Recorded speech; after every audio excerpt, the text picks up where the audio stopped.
Welcome dear student, welcome to this video. As you know, हम लोगों ने origin and evolution ये chapter start किया है। Origin and evolution of life में हमने हमारे लास्ट वीडियो में देखा था कि लाइफ जो है वो इस अर्थ के ऊपर कैसे ओरिजिनेट हुई। इस ओरिजिनेशन के दौरान जो है वो क्या क्या थ्योरीज जो है वो लोगों ने सामने रखी, क्योंकि साइंटिस्ट जो है वो अभी तक ये प्रॉपरली प्रूव नहीं कर पाए हैं कि लाइफ इस अर्थ पे कैसे शुरू हुई होगी। तो इस तरह से हमने कई सारी थ्योरीज देखी थी, theory of special creation, cosmozoic theory, फिर उसके बाद में बायोजेनेसिस। लेकिन अब जो है वो हम देखने वाले हैं केमिकल इवोल्यूशन। केमिकल इवोल्यूशन का हमने जो है वो इंट्रोडक्शन देखा था। केमिकल इवोल्यूशन का अब हमें देखना है steps. Chemical evolution was developed और explained by Oparin and Haldane. Oparin और हेल्डन ये दोनों साइंटिस्ट हैं जिन्होंने मिलकर ये थ्योरी को पूरी तरह से प्रॉपरली एक्सप्लेन किया है इन अ स्टेप वाइज मैनर। और इसका स्टेप्स ही हमें आज पढ़ना है। आधे स्टेप्स हम आज पढ़ेंगे और आधे स्टेप्स हम हमारे नेक्स्ट वीडियो में पढ़ेंगे।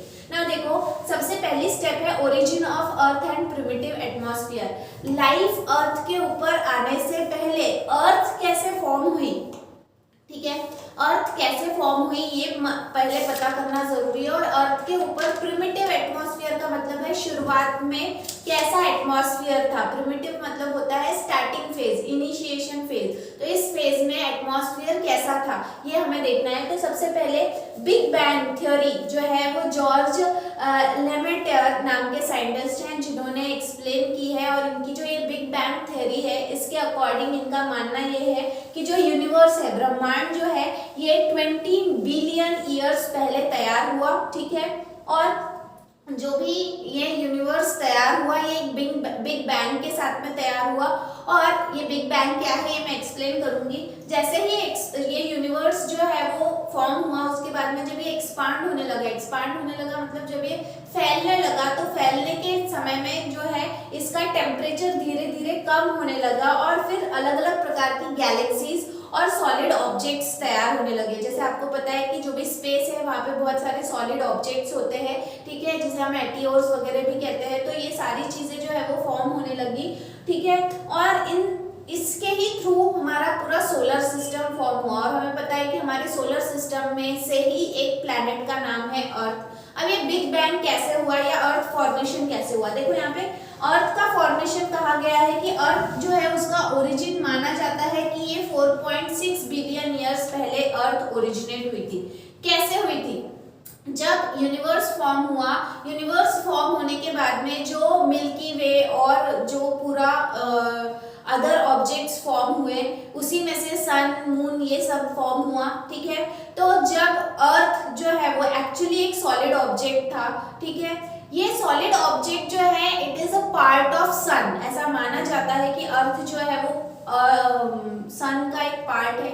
लेकिन किसी एक बड़े धमाके की वजह से जो यूनिवर्स में हुआ था उसकी वजह से ये सन का टुकड़ा जो है वो सन से टूटकर जो है यूनिवर्स में रोटेट होने लगा और सन से दूर जाने लगा। जब अर्थ फॉर्म हुई तो वो कैसी थी? It was just like a rotating cloud of hot gases and cosmic dust called nebula. जब earth, as I told you कि अर्थ जो है ये माना जाता है कि सन का एक पार्ट है, तो गर्म था। और जब वो सन से अलग हुआ या दूर जाने लगा तो वो रोटेट हो रहा था और बिल्कुल एक गैस के धुएं की तरह, एक गर्म गैस के धुएं के गोले की तरह सर्कुलर फॉर्म में ये जो है वो स्ट्रक्चर दिख रहा था। बिल्कुल जैसे आसपास इसके धूल उड़ रही है और गरम गरम गैसेस इसमें से निकल रही है। इस स्ट्रक्चर को क्या कहा गया? इट इज कॉल्ड एज निब्यूला, ठीक है। अब जैसे जैसे ये अर्थ जो है या ये जो भी टूटा हुआ टुकड़ा है जो रोटेट होकर सन से जैसे जैसे दूर जाने लगा, वैसे वैसे इसका टेम्परेचर थोड़ा कम होने लगा, ठीक है। और कम होने के मतलब उसका कंडेंसेशन होने लगा और कूलिंग होने लगा। उस टुकड़े में जो भी सब्सटेंसेस थे उनका कंडेंसेशन होने लगा। कंडेंसेशन मतलब कूलिंग इफेक्ट। और उसके बाद में कूल होने लगा, जिसके रिजल्ट के तौर पे अब ये कंटिन्यूअसली रोटेट हो रहा है, जिसकी वजह से जो हैवी चीजें हैं, ठीक है, इस गोले में जो भी हैवी चीजें थी जैसे कि निकेल और आयरन जैसी चीजें ये सेंटर में जमा हो गई और उन्होंने क्या फॉर्म किया? अर्थ का कोर फॉर्म किया। आप लोगों ने पढ़ा होगा कि अर्थ क्रस्ट पढ़ा है आप लोगों ने, कोर क्या होता है, मेंटल क्या होता है। तो core is the centre of the earth, तो सेंटर में हेवी सब्सटेंसेस जमा होने लगे और वहीं कुछ लाइटर सब्सटेंसेस जैसे कि हीलियम, हाइड्रोजन और नाइट्रोजन, ऑक्सीजन और कार्बन, ये बाहर की तरफ एटमॉस्फेयर फॉर्म किया, मतलब वो बाहर की तरफ ही रह गए। ठीक है, प्रिमिटिव एटमॉस्फेयर जो है वो इस तरह से फॉर्म हुआ कि वो अभी के एटमॉस्फेयर से बिल्कुल अलग था। बिल्कुल अलग कैसा था, वो रिड्यूसिंग टाइप था, ऑक्सीडाइजिंग टाइप नहीं था। अभी का जो एटमॉस्फेयर है ये ऑक्सीडाइजिंग टाइप का है। क्यों? क्योंकि एटमॉस्फेयर में फ्री ऑक्सीजन अवेलेबल है, किसी भी चीज का ऑक्सीडेशन होता है। लेकिन जब अर्थ फॉर्म हुई थी तो उसका जो एटमॉस्फेयर था वहां पे फ्री ऑक्सीजन न होने की वजह से इसका टाइप जो था वो रिड्यूसिंग टाइप था, ऑक्सीडाइजिंग टाइप नहीं था। ठीक है, ये है फर्स्ट स्टेप जो आपको बताता है कि अर्थ कैसे फॉर्म हुई। दूसरा step, formation of ammonia, water and methane. अब अर्थ का एटमॉस्फेयर कैसे फॉर्म हुआ, या अर्थ के ऊपर सबसे पहले कौन से ऐसे केमिकल्स थे जो फॉर्म हुए। ये माना गया है कि अमोनिया, वाटर और मीथेन जैसे सब्सटेंसेस हैं जो सबसे पहले अर्थ के ऊपर फॉर्म हुए। कैसे? प्रिमिटिव एटमॉस्फेयर जो था, ठीक है, ये बहुत ज्यादा गर्म था। गर्म होने के बाद में जब ये धीरे धीरे ठंडा होने लगा, जैसे मैंने बताया कि ये जो गोला है ये जब सन से दूर जाने लगा, सूर्य से दूर जाने लगा, तो इसका गर्माहट कम होने लगी और जो एलिमेंट्स थे, जैसे जैसे ठंडापन वहां पे बढ़ने लगा वैसे वैसे वहां पे जो भी एलिमेंट, फ्री एलिमेंट्स थे, वो आपस में एक दूसरे के साथ में रिएक्शन करने लगे। ठीक है, अर्ली एटमॉस्फेयर जो है उसमें कौन कौन से सब्सटेंस फ्री थे, hydrogen, sulphur, carbon, nitrogen and oxygen जैसी चीजें थी, लेकिन ऑक्सीजन फ्री फॉर्म में नहीं थी। ठीक है, जैसे ही ऑक्सीजन वहां पे अवेलेबल था, it was in the compound form, तो फ्री फॉर्म में थे hydrogen, sulphur, carbon and nitrogen. ठीक है, जिसमें से हाइड्रोजन सबसे ज्यादा एक्टिव था। एक्टिव था मतलब रिएक्टिव था, जल्दी से वो किसी के भी साथ में कंबाइन हो जाता था। जैसे ही एटमॉस्फेयर ठंडा होने लगा वैसे ही हाइड्रोजन जो है वो सल्फर, कार्बन और नाइट्रोजन के साथ में कंबाइन होके अलग अलग कंपाउंड फॉर्म किए। जैसे कि कार्बन के साथ में कंबाइन होके मीथेन फॉर्म किया, नाइट्रोजन के साथ में अमोनिया फॉर्म किया, ऑक्सीजन के साथ में वाटर और सल्फर के साथ में H2S फॉर्म किया, हाइड्रोजन सल्फाइड फॉर्म किया। इस तरह से अब शुरुआत में एलिमेंट्स जो है they were converted into compounds. ठीक है, उन्होंने जो है वो रिएक्शन करके कंपाउंड फॉर्म किए। इसके बाद में इस तरह से अमोनिया, वाटर और मीथेन जैसे सब्सटेंसेस, ये माना जाता है कि अर्थ के ऊपर सबसे पहले केमिकल सब्सटेंसेस जो फॉर्म हुए थे वो थे वाटर, मीथेन और अमोनिया। ठीक है, then formation of simple organic molecules. अब ये जो भी कंपाउंड थे इनके आपस में बार बार रिएक्ट होने की वजह से कुछ सिंपल ऑर्गेनिक कंपाउंड्स फॉर्म हुए। देखिए, जैसे कंडेंसेशन, सबसे पहले जैसे जैसे यहाँ पे वातावरण जो है वो ठंडा होने लगा, जो भी वाटर था, अब यहाँ पे ऑलरेडी जब वाटर ये सब फॉर्म हुए लेकिन यहाँ का एटमॉस्फेयर अभी भी गर्म था, इसलिए all of them were in the gaseous state. सभी चीजें जो फॉर्म हुई है, मीथेन, अमोनिया, वाटर और सल्फर डाइऑक्साइड, सभी गैसियस स्टेट में थे। वाटर भी गैसियस स्टेट में था, लेकिन जैसे जैसे वाटर का कंडेंसेशन होने लगा, कंडेंसेशन मतलब उसका कूलिंग होने लगा, तो क्लाउड फॉर्मेशन हुए।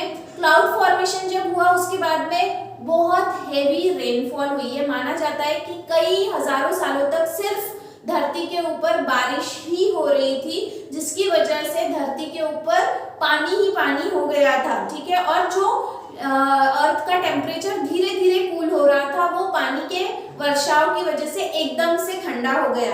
अब ये जो पानी बरसा था बरसात के तौर पे, ये कहाँ पे जमा हुआ, तो जहाँ पे अर्थ के ऊपर जहाँ पे भी ढलान वाले हिस्से थे वहां पे, या गहरे हिस्से थे, गड्ढे थे, वहां पर ये पानी जमा हो गया। As a result of this ये रेन वाटर जो है वो उस गड्ढों में जमा हो गया to form river, streams, lake, seas and ocean. और इस तरह से जो भी वाटर बॉडीज नेचुरली इस अर्थ पे अवेलेबल है वो इस भारी वर्षा की वजह से तैयार हुए। ठीक है, देन जैसे कि हमें पता है कि शुरुआत में अर्थ के ऊपर जो लेयर है जिसे हम ओजोन लेयर कहते हैं, ये ओजोन लेयर वहां पे प्रेजेंट नहीं थी, जिसकी वजह से सूर्य का प्रकाश डायरेक्टली अर्थ के ऊपर आता था। और हमें पता है कि सूर्य के प्रकाश में कई प्रकार की रेडिएशंस होती है, उसमें से एक है अल्ट्रावायलेट रेज। ठीक है, अल्ट्रावायलेट रेज जो है वो डायरेक्टली सन के अर्थ के सरफेस पे आने लगी।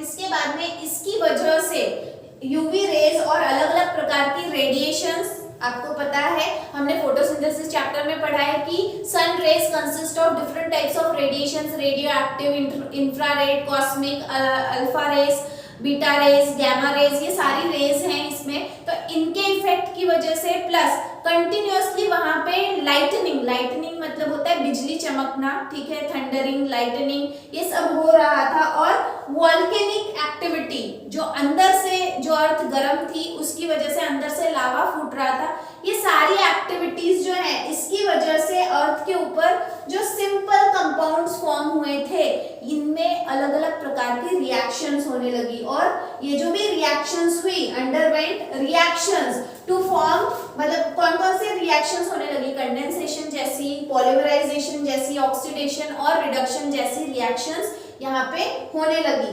As a result of this कुछ सिंपल कंपाउंड्स यहाँ पे फॉर्म हुए, जैसे कि monosaccharides, amino acid, purines, pyrimidines, fatty acid, ये सारे कंपाउंड्स सिंपल कंपाउंड्स फॉर्म हुए। इसके बाद में ये कंपाउंड्स का क्या हुआ, तो ये पानी के, वर्षा के पानी के साथ में बहकर जो भी वाटर बॉडी थी उसके बॉटम में जाके सेटल डाउन हो गए। और जो भी अब ये मिक्सचर तैयार हुआ, पानी प्लस सिंपल ऑर्गेनिक कंपाउंड्स, इसे हेलन ने नाम दिया हॉट डाइल्यूट सूप, या फिर it is called as primitive broth. Primitive broth या हॉट डाइल्यूट सूप क्या है? It is the mixture of different types of simple organic compounds formed and accumulated into the bottom of the water body. Water body के bottom में जाकर वो जमा हो गए, उसके पूरे मिक्सचर को उन्होंने प्रिमिटिव ब्रॉथ कहा है या फिर हॉट डाइल्यूट सूप कहा है, ठीक है। लेकिन यहाँ पे किसी भी प्रकार के सब्सटेंस का डिग्रेडेशन नहीं हुआ। नो डाउट वो पानी में डिसॉल्व फॉर्म में थे, लेकिन उनमें किसी का भी डिग्रेडेशन मतलब ब्रेकडाउन नहीं, फर्दर ब्रेकडाउन नहीं हुआ। क्यों? क्योंकि वहां पे oxygen available, free oxygen available नहीं था, मतलब वहां पे ऑक्सीडेशन नहीं हुआ।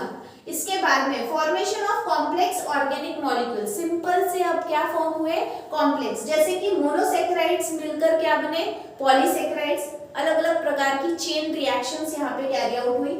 Amino acids were responsible for the formation of protein, fatty acids were responsible for the formation of fat, उसी तरह से प्यूराइन्स and पायरिमाइडिन्स were responsible for the formation of nucleosides and nucleotides which are the basic unit, structural and functional unit of DNA and RNA, ठीक है। तो ये भी form हो गए वहां पे, ये भी कंपाउंड्स हैं, ठीक है। इसके बाद में लेकिन इसमें सबसे महत्वपूर्ण ये है कि प्रोटीन मॉलिक्यूल जो है, जो फॉर्म हुआ इन रिएक्शन के दौरान, उसे एक लैंडमार्क माना गया। लैंडमार्क मतलब जिसको हम बोल सकते हैं कि यहाँ से मतलब ये एक इम्पॉर्टेंट एक्टिविटी इस पूरी प्रोसेस में हुई थी। क्यों?